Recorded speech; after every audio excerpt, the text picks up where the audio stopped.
Hello and welcome in to another episode of the Fantasy Football Forecast. I'm your host, Trevor Scott, joined by my co-host, Matt Giraldi. What's going on, guys?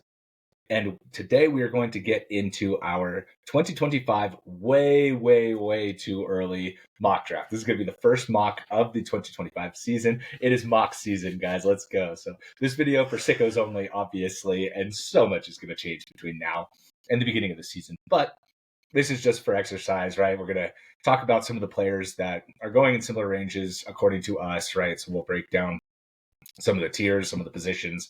And we're obviously doing it from Superflex perspective, right? So that, I think, helps the mock draft process start early because I personally think there's really limited information on Superflex in terms of mock drafting, in terms of different, team-sized leagues, so like 8, 10, and 12 team leagues. And so I think this is a super helpful thing to start as early as possible. I like to do it. I know you do too.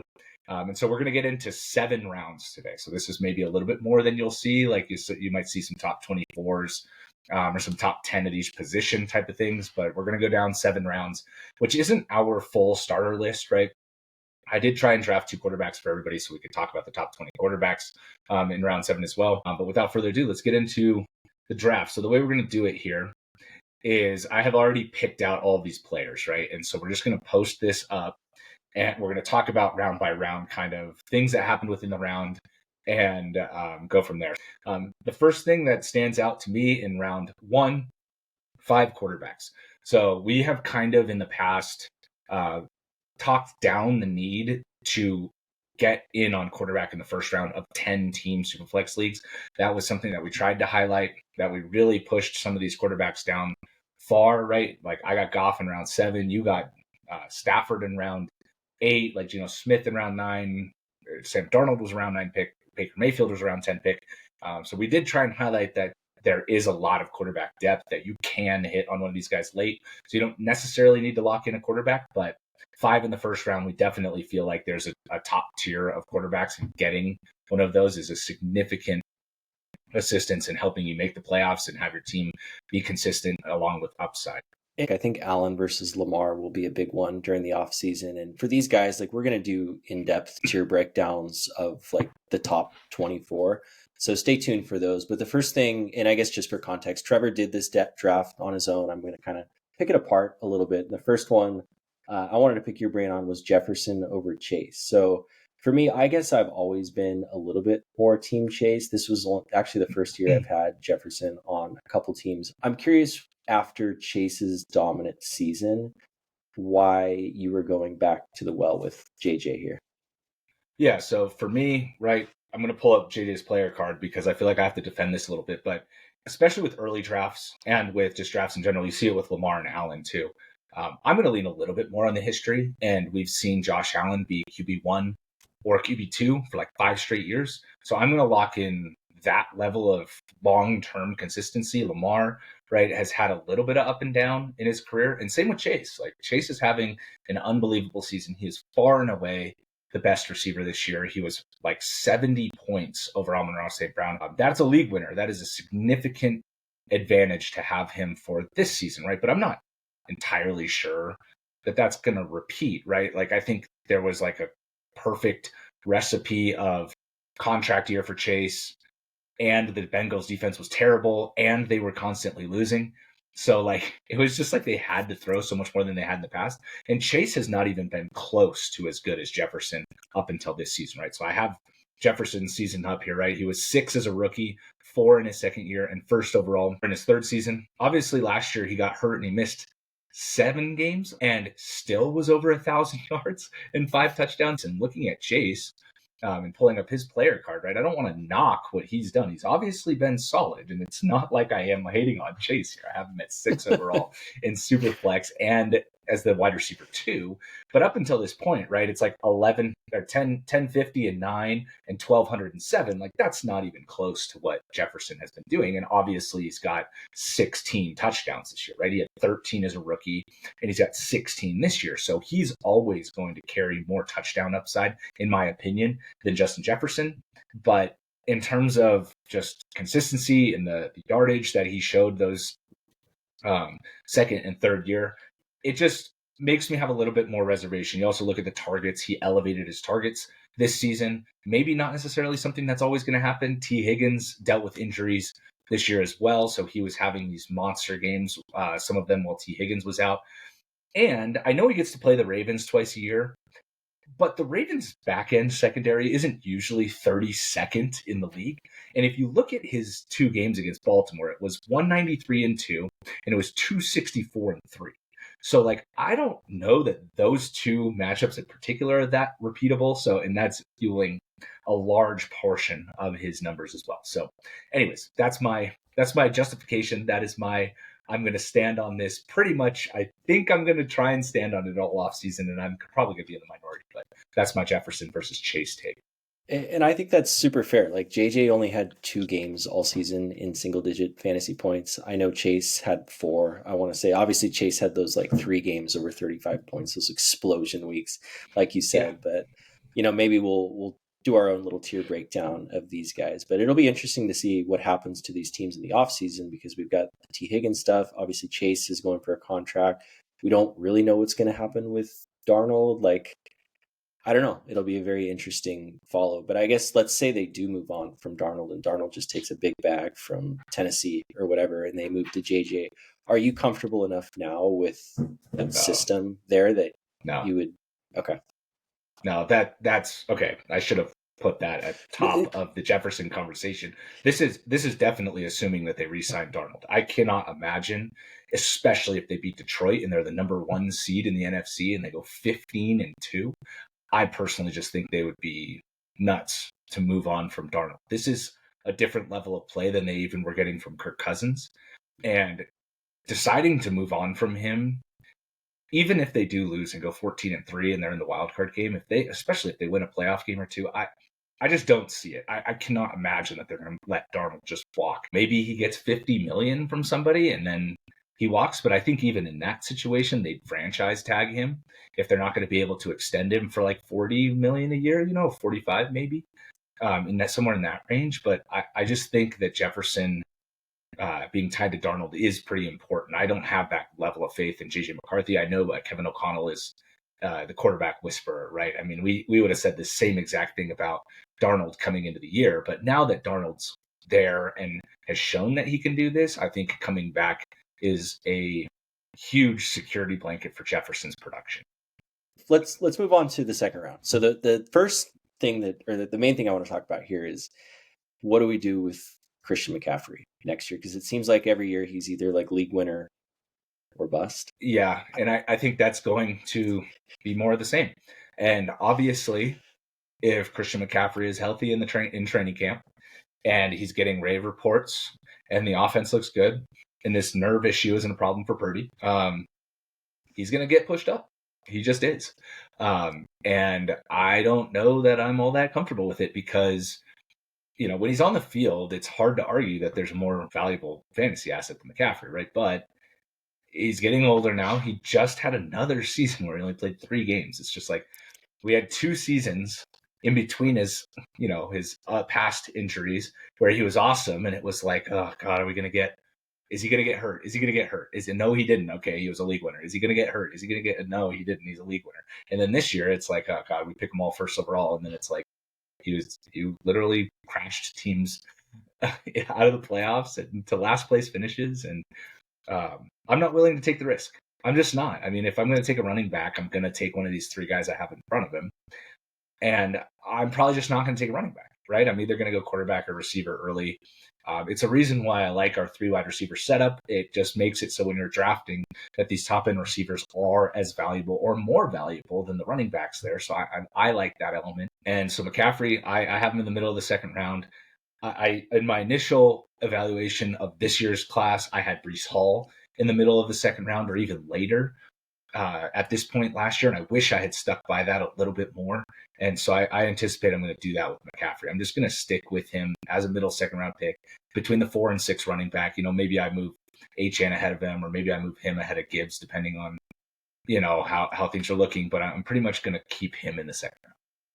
Yeah, we were talking last week. He's going to have like the highest variance for a first round pick in best ball, just because people are Yeah. going to feel so burned from all those, teams that took him first last year. But hopefully he comes back healthy. But moving on to the next round. So something that kind of grinded my gears a little bit was this 3-round ADP gap, or 4-round ADP gap, between Bowers and McBride. So talk me through that a little bit, because obviously I love both players, but if I'm going to be able to get McBride much later, I'm going to pounce on that. So I'm curious what your thought is with pushing Bowers up so much. And I know that's kind of industry consensus right now, but what's your take? Yeah, for what it's worth, I did not look at any industry consensus or any too early. We do have our own rankings, or I have my own rankings set, so we can put the 2025 way too early rankings, and we have rookie rankings as well in there in the description. So if you guys want access to that, just go click on that link. But the ADP thing here, right, is that McBride was obviously awesome this season. He's always open. Kyler loves him. He gets so many targets. The touchdowns held him back quite a bit this year. And without the crazy level of volume, I'm more concerned about McBride being able to repeat. Marvin Harrison Jr. was supposed to be this generational prospect and really kind of disappointed as a rookie. He's not even on here.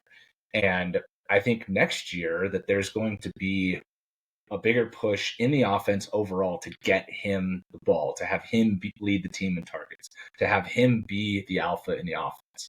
And whether that's changing coordinators, whether that's adapting the offense to make that happen, I do believe that is going to be the case. So I don't know. I just struggle with McBride, and maybe there's still enough volume for him to get this. It's just I'm worried about the touchdowns. I don't think it's going to be one, right? He did have a rushing touchdown early, and he did fall on a fumble for a touchdown early. So that's maybe why it didn't feel like early it was really that big of a problem. But obviously the narrative picked up as he set the record for receptions without a touchdown in a season. So, and then you go to Bowers, right? He's a rookie.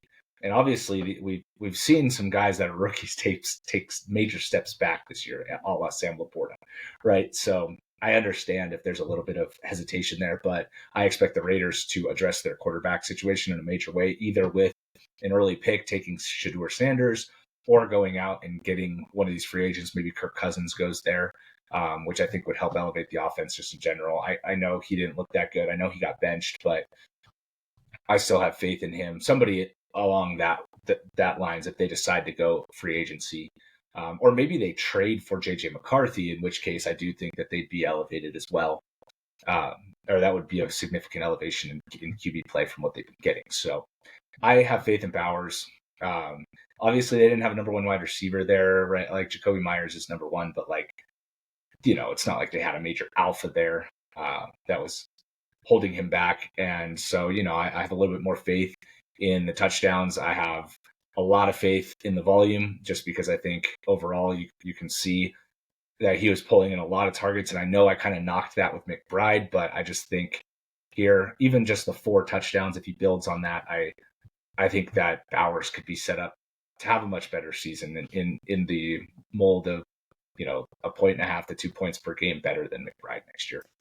Yeah, and that's fair. And I guess my only pushback was just how big of a gap you had these guys. And I guess in McBride's defense is one of the reasons going into last year that I had him at tight end 4 was I was afraid of, we saw what McBride did at the second half of his rookie season. It was like every target was going to him. It was like, okay, there's no way that's repeatable, right? And then it happens again. And I'm just like, okay, well, I've seen this for a year and a half now, so I'm going to trust it a little bit. Yeah, and I understand that in full PPR leagues, they're going to be closer. In half PPR, I think there's a little bit further division, and in non-PPR, I think the division's even going to be further. I just struggle to think that they're going to continue to load him up with targets like this, because also they were losing in these games, right? Like they lost a lot in the second half of the season, unfortunately for them, but also I think a lot of it had to do with the fact that they were relying too much on McBride and not enough on their receivers. You don't have enough downfield playmaking, and that hurt them, and also they're not using Marv over the middle of the field at all, right? His ADOT is 16 in some games, and his ADOT in the season is 12. It's like you don't have any work over the middle or short area for Marv, and I'm not sure. I'm just not confident that's going to continue. Again, I said that going into last year too, or going into this season too. I was wrong. I should have been way higher on McBride.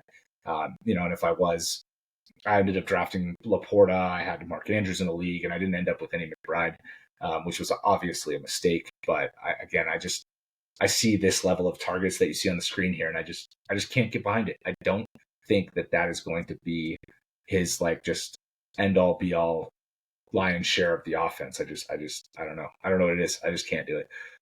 And your point of bringing them close together, that's probably fair. I may or may not have just kind of forgot for a couple rounds as I was putting this together that tight ends existed, so I could see him being pushed up into this area of the draft here in the middle of the fourth round, like in between, like in this area, right? Garrett Wilson, Jackson Smith, and Chase Brown, right? I could see him kind of maybe going there.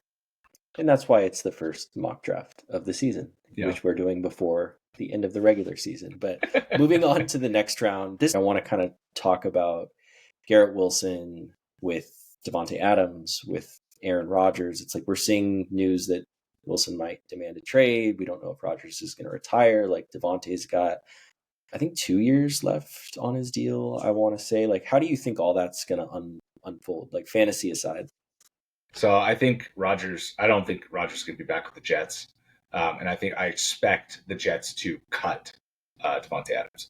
So they're not going to restructure or pay him, right? They're gonna take the cap hit and get out from under him, would be my guess. Now, if they're able to trade Adams, that obviously helps them additionally with the cap, but I don't think there's going to be any suitors to take on a guy in the last year of his deal where there's a lot of guaranteed money. I just don't see that. I think that the Jets are going to have to eat that, and that they're going to move off of both Adams and Rodgers. There's absolutely no chance that they're going to trade Garrett Wilson. None.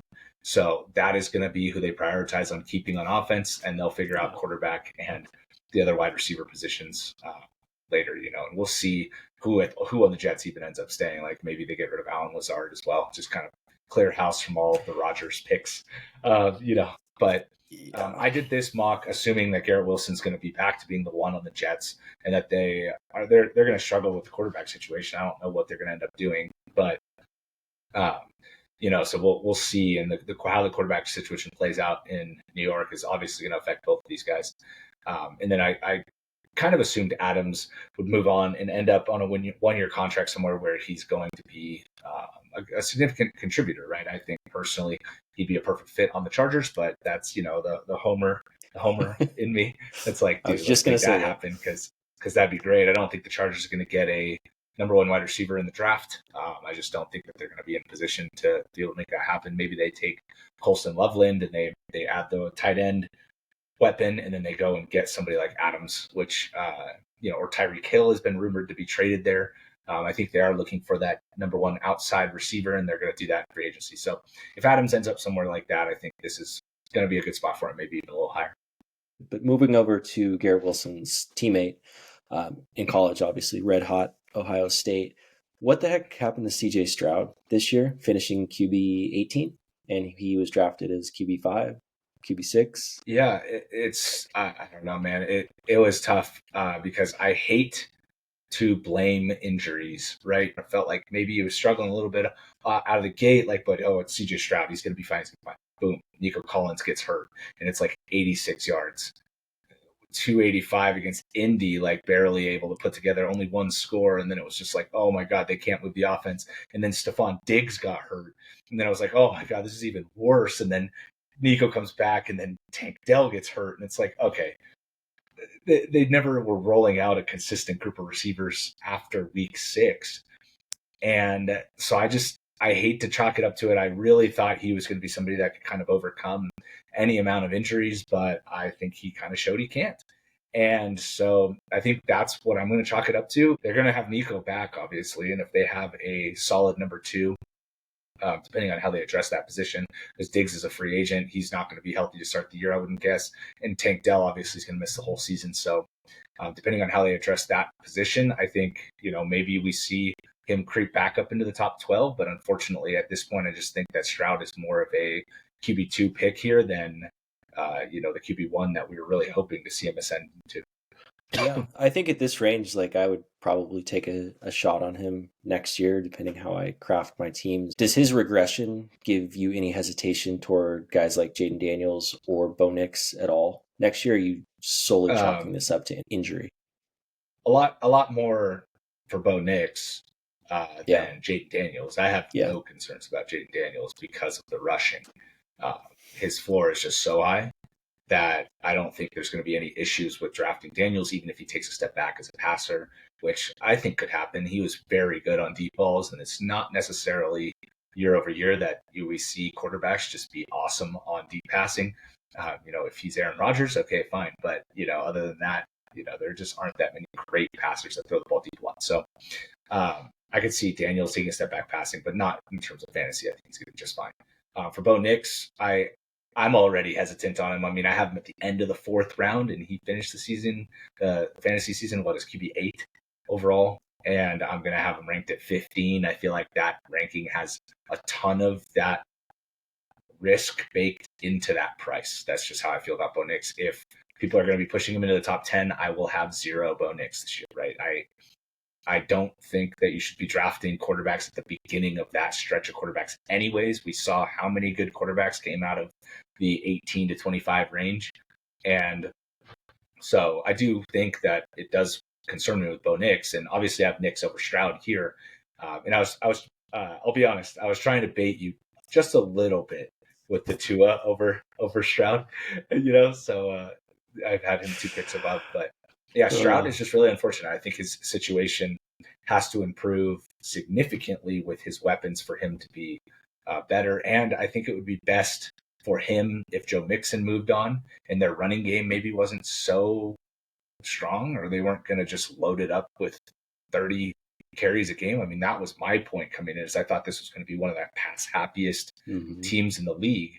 And then they were one of the most run heavy teams in the league. And I'm like, dude, that's not what we're talking about here. Like my whole thing was like 35 to 38 attempts a game for Stroud. And you can see on his player card, he barely ever even hit that number. 38, he had 1, 2, 3 games all season where he even had 38 or more. And it's just like, that's not at all how I expected the offense to be. And so that was one of my biggest misses this season. Yeah, that one. Ugh. And I think for like Nix and Daniels specifically, we'll probably talk about those guys in lessons learned, because those were 2 people, like for me specifically, I was a lot lower on this year. And we talked about that with rookies and how you draft for Superflex, right? And 1 QB, it doesn't matter if they're a bust, you can cut them and pick up Stafford or Geno or whomever on the waiver wire. But if you're building your teams around those guys, like there's a lot of risk, in this case, a lot of reward. But moving on to the next guy that really grinds my gears that you have him in the 6th round is Bucky Irving, man. Show my guy some respect. What are you doing? I love Bucky. I mean, I don't know.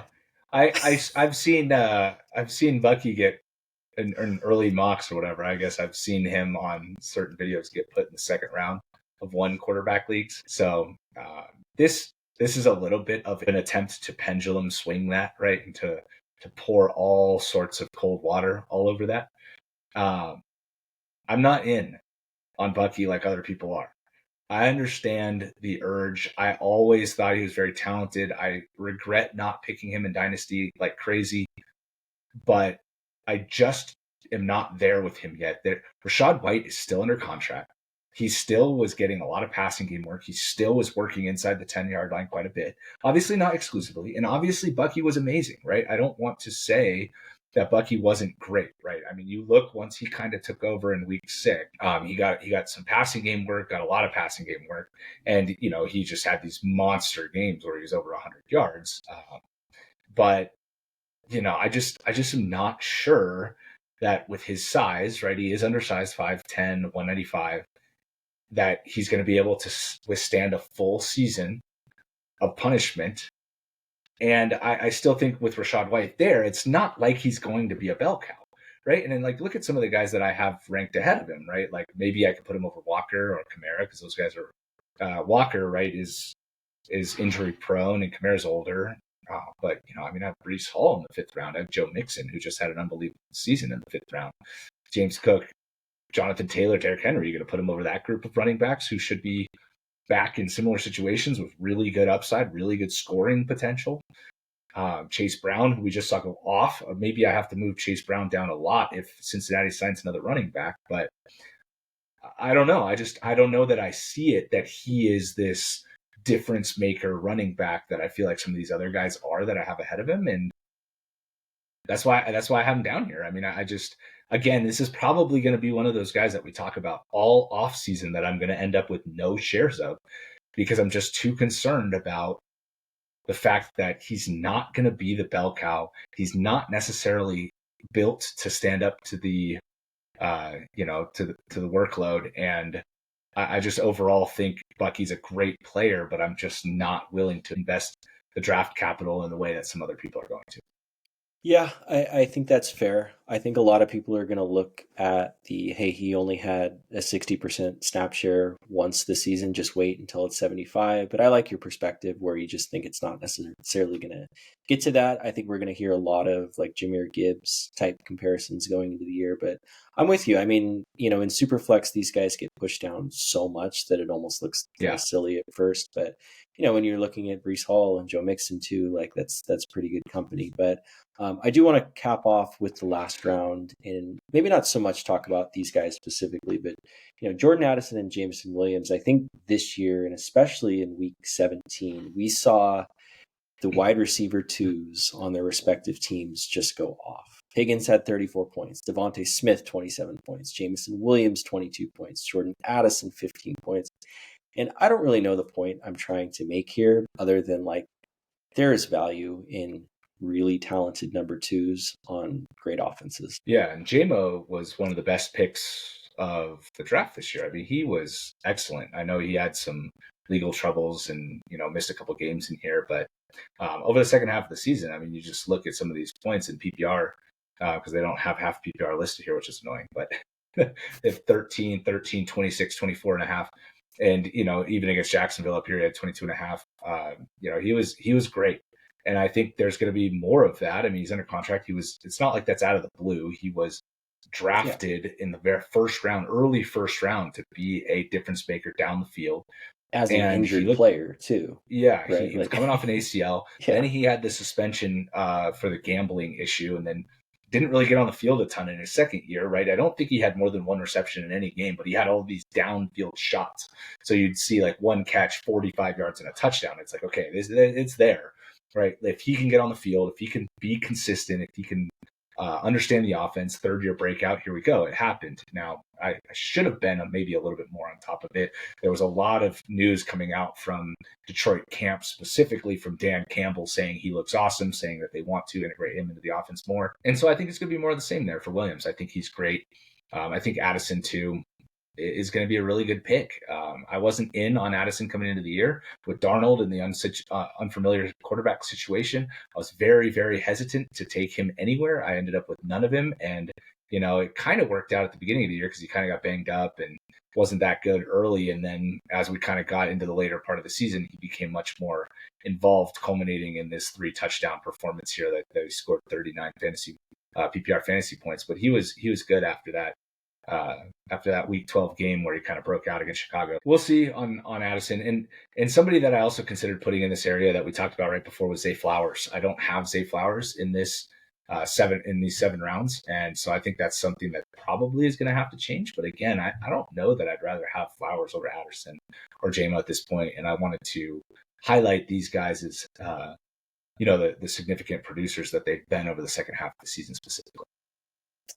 All right. I know we're kind of coming along on time, but what's your favorite build? So I've got a couple builds here that I really like, but the first one I wanted to talk about is Team 2.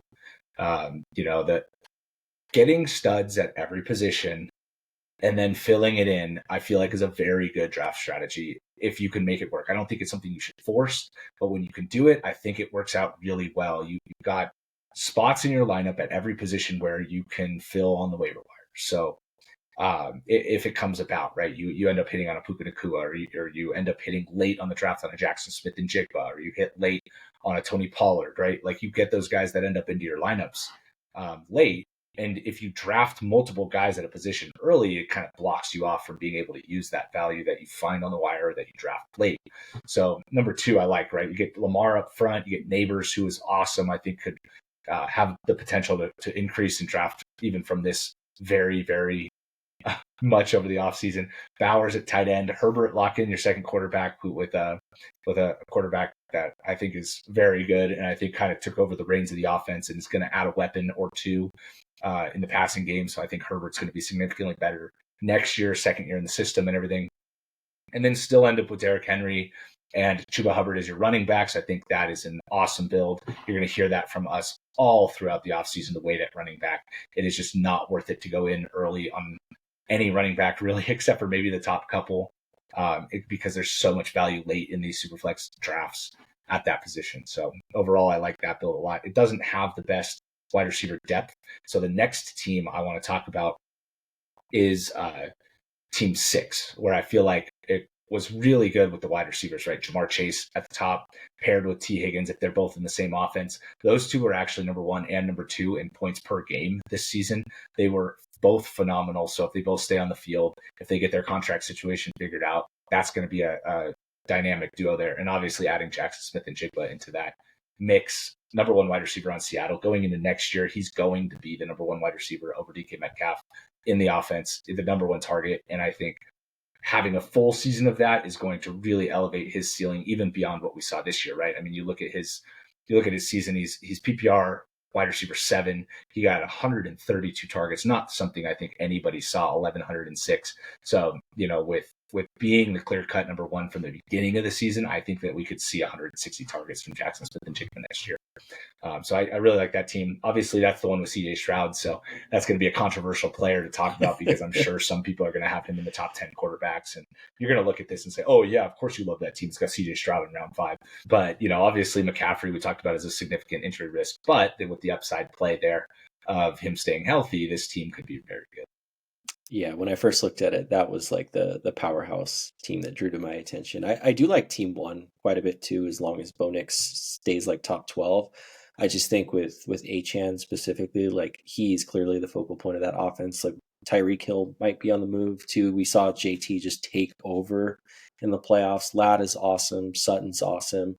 Would love to get a tight end on that team. Maybe we can figure something out there, but I do like just having Allen at the top. Yeah, and that team also is really young, right? So I do like that with Thomas, Achane, McConkey, right? It's these guys that performed really well that have additional upside, I think, even from what they did this season, right? Tua doesn't get hurt. Achane season significantly better.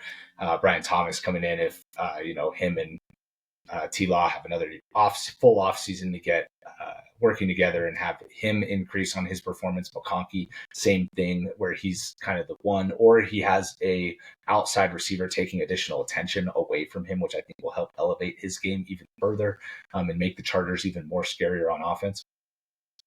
So yeah, I like that team quite a bit too. I did something I don't necessarily always like to do, but later in the draft, the Knicks Sutton stack was something that I thought was interesting on that team too, to try and possibly elevate the upside a little bit with your later picks, right? We talk about stacking and redraft not being the best policy, but that's usually in the first 2 or 3 picks.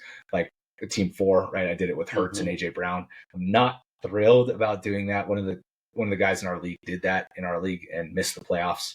AJ Brown got hurt for the first 4 weeks, and it's just like, Hurts didn't play as well, and he's 1-4, and it's like an uphill climb all the way from there. Yeah. All right. So, and with that, we'll be doing these throughout the offseason. If you want to see anything specifically, please put it in the comments. We will read it and we will get to it. And we look forward to doing these all offseason. We won't always have it just up on the board. Hopefully we can get our rankings in there or updated rankings from Sleeper relatively soon. I did email and try and find out if we could put our own rankings in there, and they said not at this time, which only sickos would ask that. But so we're going to keep coming at you with these mocks though, and maybe we'll have you fill in one and you do it, and then I'll ask the questions or break down anything that stands out to me, and we'll get after it in that way. But thank you guys so much for watching. If you haven't subscribed, hit that subscribe button. We look forward to talking to you in the next one.